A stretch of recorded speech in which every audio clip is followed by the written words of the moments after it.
અરવલ્લીના મોડાસામાં hit and રનની ઘટના ઘટી છે। સાકરિયા પાસે એક્ટિવા ચાલકનું અકસ્માતમાં મોત નીપજ્યું છે। અજાણ્યો વાહન ચાલક એક્ટિવાને ટક્કર મારી અને ફરાર થઈ ગયો હતો। અજાણ્યા વાહનની અડફેટે એક્ટિવા ચાલકનું મોત નીપજ્યું છે।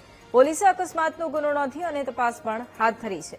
તો અરવલ્લીના મોડાસાની આ ઘટના હિટ એન્ડ રનની ઘટના ઘટી છે અને આજ મુદ્દે સંવાદદાતા રાકેશ ફોન લાઈન પર છે। રાકેશ, અરવલ્લીના મોડાસામાં હિટ એન્ડ રનની ઘટના, શું જાણકારી? જી વૈભવી, ચોક્કસથી અરવલ્લી જિલ્લાના મોડાસા સાકરિયા પાસે હિટ એન્ડ રનની ઘટના બની છે, જેમાં એક વ્યક્તિનું મોત થયું છે।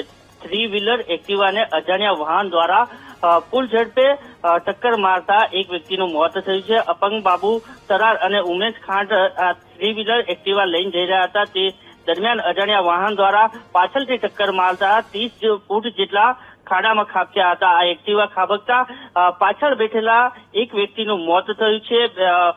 ઉમેશ નામના જે વ્યક્તિ છે, ઉમેશ નામનો જે તરાર વ્યક્તિ પાછળ બેઠેલો હતો, તેનું અકસ્માતમાં મોત થયું છે અને ત્યારબાદ જે એક્ટિવા ચાલક હતા બાબુભાઈ ખાંટ, તેમને સારવાર અર્થે જે મોડાસા સિવિલ હોસ્પિટલ ખાતે હાલ ખસેડવામાં આવે છે। જી બિલકુલ, આભાર રાકેશ તમામ જાણકારી માટે।